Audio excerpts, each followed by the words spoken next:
Assalamualaikum warahmatullahi wabarakatuh. Nama saya Betty Widyaningsih. Saya adalah salah satu staf pengajar di program studi teknik listrik jurusan Teknik Elektronika Politeknik Negeri Cilacap. Latar belakang pendidikan saya adalah saya pernah menempuh S1 Sastra Inggris Universitas Diponegoro, kemudian pasca sarjana S2 Linguistik Penerjemahan Universitas 11 Maret Solo. Saat ini saya mengampu mata kuliah yang sesuai dengan bidang keahlian saya, salah satunya adalah mata kuliah Praktik Bahasa Inggris. Praktik Bahasa Inggris merupakan mata kuliah dasar umum yang nantinya mahasiswa akan mempunyai bekal keterampilan bahasa Inggris secara lisan serta tulis sehingga siap diterima di dunia industri.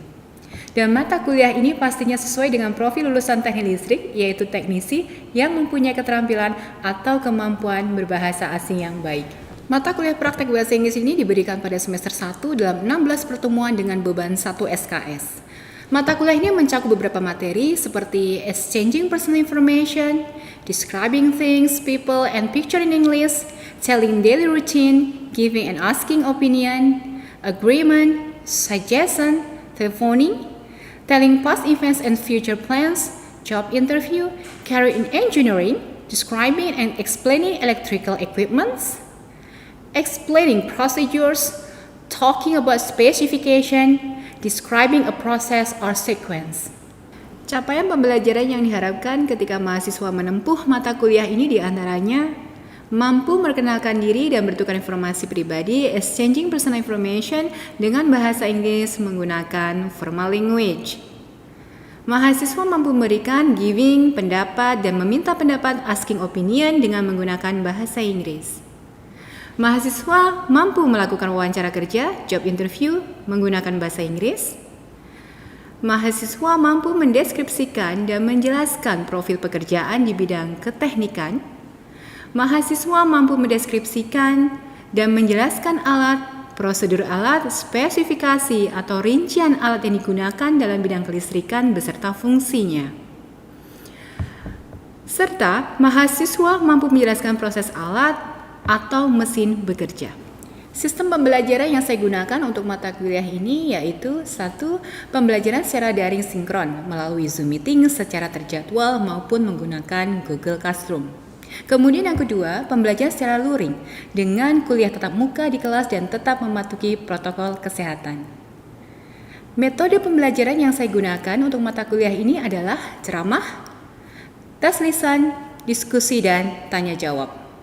Untuk evaluasi pembelajaran di akhir kuliah, biasanya saya memberikan kesempatan untuk mahasiswa bertanya dan kemudian berdiskusi. Sedangkan untuk penilaian hasil pembelajaran, ada 3 komponen yang saya gunakan, yaitu UTS sebesar 40%, UAS sebesar 40%, dan lain-lain sebesar 20%. Berikut adalah rekaman kegiatan perkuliahan praktik bahasa Inggris yang dilakukan secara luring dengan membahas salah satu materi, yaitu Giving and Asking Opinion in English. Oke, hai, Assalamualaikum warahmatullahi wabarakatuh. Waalaikumsalam warahmatullahi wabarakatuh. How are you all? Fine. Oke, good. Oke, hari ini kita akan melaksanakan kuliah praktek bahasa Inggris. Tapi sebelumnya, untuk lebih meyakinkan kehadiran kalian hari ini, saya absen dahulu ya. Oke. Oke, Miss. Rahmania, where are you? I'm here, Miss. Anam? I'm here, Miss. Kriya? I'm here. Hani? Okay. Pipit? I'm here. Diovan? Here. Aimatus Zakia? Here, Miss. Umu Habibah? Here.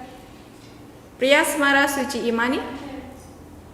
Nurul Fatiah? Here, Miss. Ade Fatur Rahman? Miss. Oke, complete I think. Oke? Sudah siap kuliah bahasa Inggris? Siap, Miss. Oke. Ya. Hari ini akan saya paparkan dahulu sedikit materi mengenai giving and asking opinion. Oke, mungkin ini sudah familiar di antara teman-teman mahasiswa semuanya. Saya hanya nanti mengulang sedikit saja apa yang sudah memang pernah kalian dapatkan materi sebelumnya. Ya, ini tentang bagaimana cara memberikan pendapat dalam bahasa Inggris. Tapi sebelum kita akan masuk lebih dalam untuk mempraktekkan berpendapat dalam bahasa Inggris, saya akan menjelaskan poin-poin yang nantinya akan bisa kita ketahui kemampuan akhir apa yang nanti akan Anda peroleh. Jadi, dengan belajar bagaimana cara berpendapat dengan bahasa Inggris, itu nanti akan membuat mahasiswa mampu memberikan pendapat dan pastinya mengetahui frasa-frasa atau ungkapan yang nanti digunakan untuk berpendapat dalam bahasa Inggris. Kemudian metode pembelajaran yang nantinya akan kita laksanakan adalah ceramah, diskusi, kemudian ada tes lisan dalam bentuk presentasi. Nah, untuk pengalaman belajar yang nantinya akan kalian peroleh, pastinya nanti mahasiswa akan mengetahui ungkapan atau expression yang biasanya digunakan untuk berpendapat. Nah, sedangkan kriteria penilaian atau indikator penilaian yang nantinya akan saya ambil untuk praktek kali ini, yaitu Anda harus mampu untuk nanti menggunakan kata-kata atau vocabulary yang tepat ketika Anda mengungkapkan suatu opini dalam bahasa Inggris. Jadi kesesuaian vocabulary itu juga penting. Kemudian poin yang selanjutnya adalah pastinya Anda nanti mampu merangkaikan kalimat opini tersebut dengan menggunakan kalimat yang tepat sehingga mampu untuk berpendapat. Oke, sudah bisa dipahami? Next, yang berikutnya capaian pembelajaran yang nantinya akan Anda capai ketika sudah mempelajari ini, yaitu mahasiswa mampu berpendapat dalam bahasa Inggris bertemakan ke teknik listrikan. Ini saya sesuaikan dengan kebutuhan teman-teman di prodi teknik listrik. Oke. Saya kira itu untuk pembukaan. Ada pertanyaan sebelum saya mulai? Oke. Materi yang pertama, saya akan membahas tentang expression atau ekspresi-ekspresi yang kita gunakan ketika kita ingin menyampaikan pendapat dalam bahasa Inggris. It is very simple for you. Okay? Maybe you ever heard about those expression when you were in senior high school, vocational high school. Maybe you ever got about this expression, how to convey your opinion in English. Okay. The first expression that you want to express your opinion pasti menggunakan kata I think. Familiar ya? Yes. Ya, tuh biasanya Anda menggunakan kata I think, setelah itu belum ada tambahan informasi akan diam dahulu. Apa yang mau saya nanti tambahkan? Ya, opininya akan seperti apa? Kemudian boleh juga kita menggunakan frasa I believe. Oke, bisa gunakan dengan I believe. Or maybe bisa gunakan in my opinion, and then for me, atau mungkin bisa dengan personally I think. Oke, jadi Anda sudah mengungkapkan tentang pendapat. Nah, sekarang biasanya ketika berpendapat itu kita banyak mengalami kesulitan untuk menjelaskan lebih lanjut lagi. Nah, apakah nanti ada beberapa trik yang harus kita gunakan? Anda bisa gunakan ini. Terkadang kita tidak menemukan terjemahan kata-kata yang terlalu spesifik, kita nggak tahu artinya. Anda nanti bisa gunakan lebih general bahasanya. Oke, maybe kita nggak tahu hukuman bahasa Indonesia apa. Kalau dalam bahasa Indonesia, oke. Abaikan itu kalau misal sudah tahu ya. Kalau misal nggak tahu, Bu, itu hukuman itu bahasa Inggrisnya apa? Saya lupa. Kira-kira kalau kita coba terjemahkan ya, atau kita deskripsikan secara luas lagi, apa itu namanya hukuman ya? Hukuman itu adalah mungkin sanksi ya yang diberikan kepada seseorang, kepada orang lain lagi apabila dia melakukan suatu kesalahan. Nah, itu bisa Anda terjemahkan seperti itu. Itu yang namanya general word. Contoh sederhana di sini, surgeon. Saya nggak tahu surgeon itu apa. Padahal saya maksud saya ingin ngomong kalau yang namanya dokter bedah, yaitu dokter yang biasanya dia bekerja di rumah sakit dan tugasnya untuk mengoperasi seseorang. Bagaimana cara saya menerjemahkan? Saya nggak tahu bahasa Inggrisnya dokter bedah. Berarti Anda bisa bilang seperti ini. Oh, a doctor who usually operate patient. Nah, itu berarti oke, dia mengoperasi pasien, berarti masuk ke dokter bedah. Nah, cobalah untuk lebih general. So, jangan difficult. No, because you haven't got any tricks that you can do to elaborate itu memperluas ya, atau mungkin untuk describe more detail about certain term. Term itu adalah istilah. Ya, mungkin kalau di teknik listrik kita akan bahas tentang mungkin masalah ada what is it? A tool that we can usually do for measuring voltage. What is it? Bisa describe? Yes? Sebuah alat, a tool which measure, ya, voltage. Apa kira-kira? Apa yang digunakan untuk ukur tegangan? Voltmeter. Saya nggak tahu bahasa Inggrisnya voltmeter apa, jadi bahasanya itu ya. Cuma itu adalah bahasa serapan akan menjadi voltmeter. Itu kita gunakan dengan menggunakan general rules. Oke. Next, kemudian yang berikutnya ini. Tadi saya sudah nyambung ke sini. Oh, kita juga bisa menggunakan yang namanya relative forces. Apa itu relative forces? Ada klausa yang digunakan untuk menyambungkan, ya, antara kata dengan kata yang lain. Kalau tadi saya menyampaikan dengan contoh apa itu surgeon, a doctor who. Apa itu voltmeter? A tool which. Yang saya maksud dengan which, who itu adalah kategori relative forces. Bisa Anda gunakan untuk describe anything. If you can't find out certain term, jika kita tidak temukan istilah-istilah tertentu. Okay, have you got it? Yes. Okay. The next one, we can use the purpose of function, the tool itself. Contohnya seperti ini. Biasa nggak tahu scissors itu apa ya? Ya, gunting toh. Oke, gunting bahasa Inggrisnya apa? Saya nggak tahu nih, saya nggak tahu Bu. Bagaimana cara saya untuk mendeskripsikannya di dalam bahasa Inggris? Anda bisa gunakan dengan seperti ini. Bu, kenapa di sini ada kata they? Karena scarsnya itu adalah dua, karena punya gagannya dua, handnya dua. Kita sebut dengan plural. Oh, I see.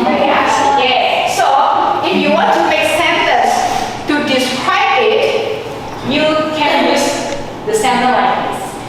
They are used for cutting paper. What is voltmeter? Oh, it is used for measuring voltage. Okay. What is ohmmeter? Ohmmeter.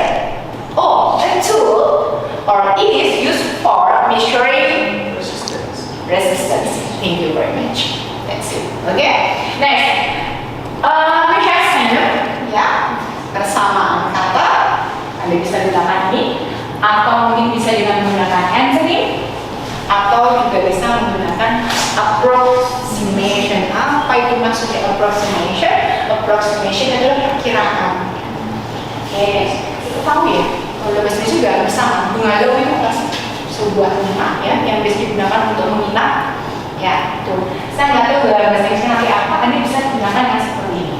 Oh, it is a kind of house. It is a kind of tool. Misalnya Anda bercerita tentang voltmeter, tentang ohmmeter, ya, bisa dengan menggunakan is a kind atau mungkin a sort of blah blah. Tidak apa yang mungkin akan mengarah ke sini. Okay? Any question before I'm going to have practice for you? Nothing? How about this one? This group? Yes. No question at all? No? Okay, got it? How about yours? No? No. Bisa nanti lebih mengetahui bagaimana cara menerapkan tadi sedikit teori yang saya sampaikan, cara menentukan pendapat. Untuk yang sesi berikutnya adalah saya akan memberikan tugas praktek secara kelompok. Ya. Nanti silakan make a small group and choose one leader from each group. Jadi nanti silakan tunjuk leadernya, ya, yang nanti akan bertugas untuk mempresentasikan hasil dari diskusi, kemudian mengumpulkan opini-opini dari masing-masing rekan dalam satu kelompok. Ada tiga topik yang nantinya akan dibahas. tetapi 3 topik ini akan saya berikan secara random atau acak. Jadi semisal ada grup A akan mendapatkan di topik A, kemudian grup B, topik B, dan C adalah topik C. Nah, ini akan berhubungan sekali dengan bidang atau mata kuliah yang lain ya, yang berkorelasi di program studi Anda di teknik listrik. Oke, yang pertama this one. Oke. Kalau kita lihat that picture, kira-kira ini gambar apa? Oke, solar energy. Nah, solar energy mau diapain nih kira-kira? Berikan pendapat Anda mengenai solar energy and its uses dan penggunaannya. Oke, saya jelaskan dulu per picture. Kemudian topik yang kedua itu adalah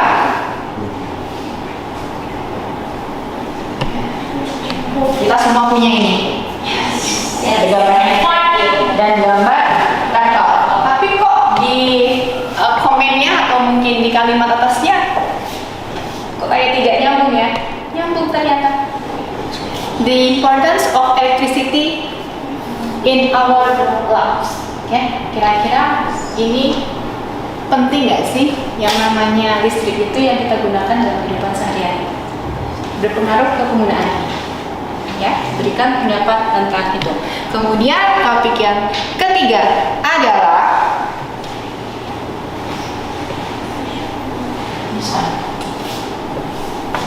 what is that? Car? Yes. Tapi kenapa ada charger di sini ya? Oke. Is it like electric vehicle? Ya, jenisnya adalah mobil listrik. Do you have it at your home? No. Belum. Tapi suatu saat someday you will get it. Nah, tapi yang ketiga adalah, I will give you 10 minutes. Is it enough for you to discuss? Yes. Okay. Now, good job. And after you finish your discussion, your leader should become into forward to present. What have you discussed with your partner in your group? Okay? Do you got it? Yes. Okay, thank you. Now it's time for you to discuss. Please. Tidak menginspirasi. Tidak menginspirasi terlalu banyak kali kita mengenal uang lebih banyak daripada dengan profesional mobil profesional mereka karena pembakaran terus kuasa oksida kalau oksida nanti bisa menyebabkan lapisan ozon di langit kita itu lebih lebar.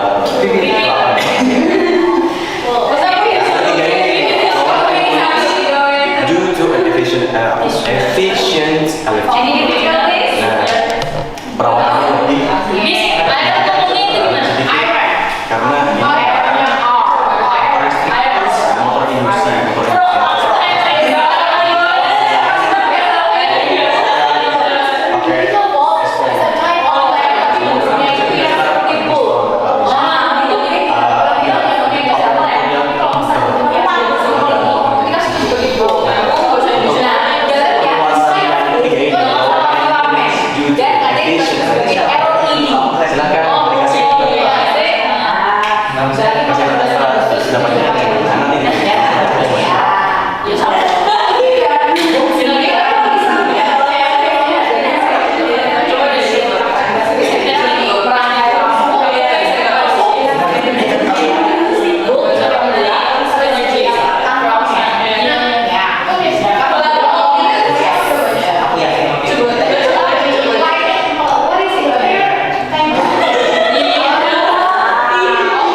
it's time for the first group to present about the result of their discussion with the topic solar energy and its uses. Okay, come on, Pipit, time is yours.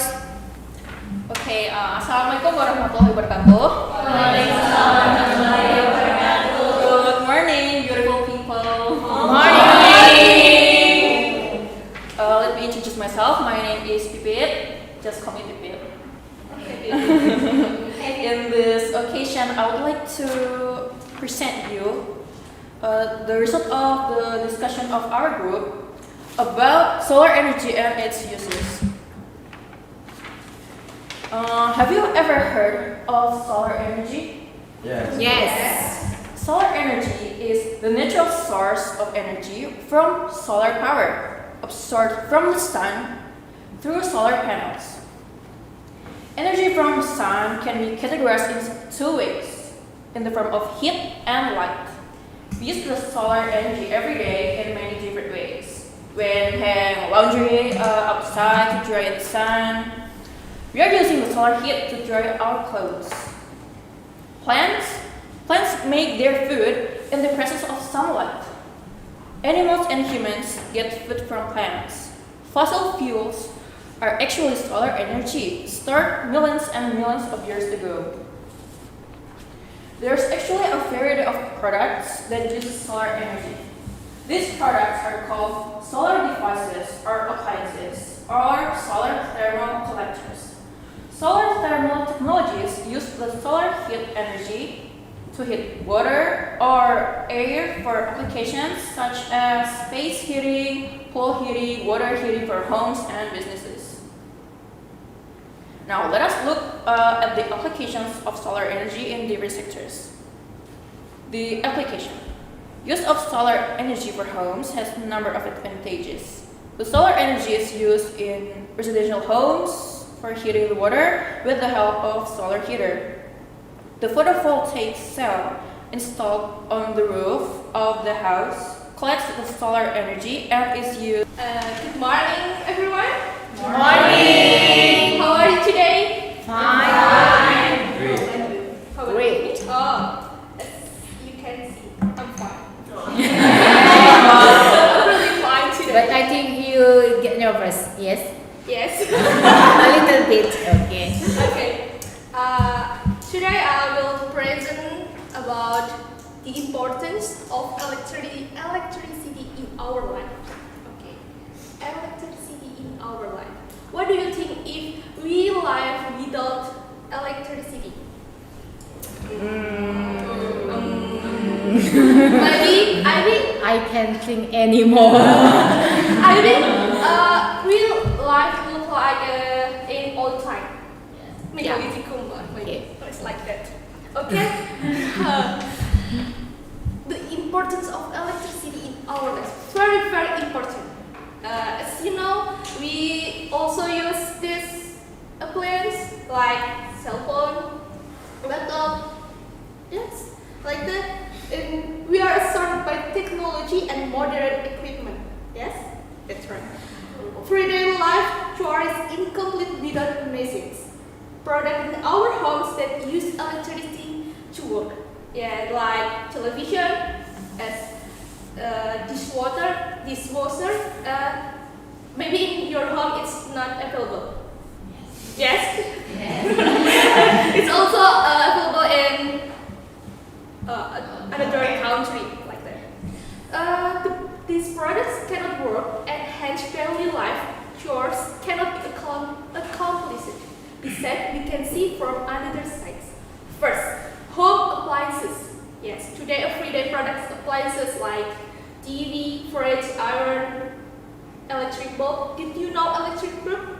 It's like lamp. I think you got it. I will do our presentation from our group. For the question, are electric vehicle more efficient? Okay, our group will answer it. Before, we have to know what is electric vehicle. Okay, electric vehicle is You know, car. Yeah, that's why. Electric vehicle, just like a car. Yes, car. That convert electricity to movements. So electricity to movements. So the difference is, if conventional car they use fuel, if electric car they use electricity. Okay, you get it? Okay. So that is the little bit description about electric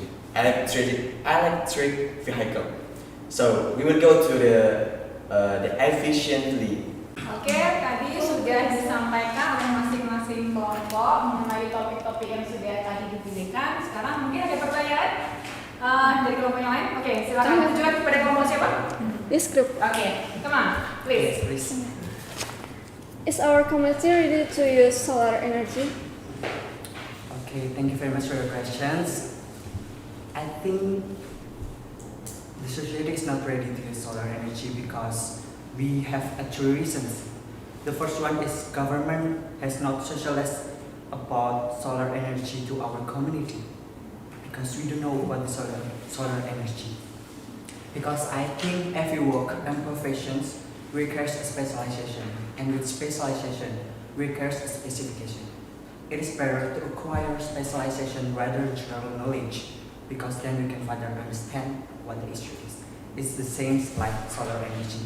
We should know about the solar energy more. And the second reason is solar energy is very expensive to make it. So we should to spend a lot of the money if we should to make the solar energy. And the last reason is environment and the weather in this society is not supportive to use solar energy. Thank you. Okay, thank you for answer. Are you satisfied with the answer? Yes. Wah, thank you. Pertanyaan yang selanjutnya mungkin udah dari kelompok yang lain, coba. Oke, keluar Hani. For group 2, yeah. Do you need a solution for remote area which does not have electricity? For my opinion, like we can use solar energy, which the government should give us, or especially like poor people, not mercy but like me, which like support by giving subsidy to poor community.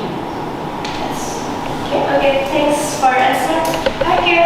Thanks for your participation, for your practice today. You are very great all. Thank you very much for coming, and don't forget we still have another meeting for next week. Thank you very much. Wabillahi taufiq wal hidayah. Wassalamualaikum warahmatullahi wabarakatuh. See you all. Thank you. Demikian penjelasan saya tentang mata kuliah praktik bahasa Inggris. Terima kasih atas perhatiannya. Wassalamualaikum warahmatullahi wabarakatuh.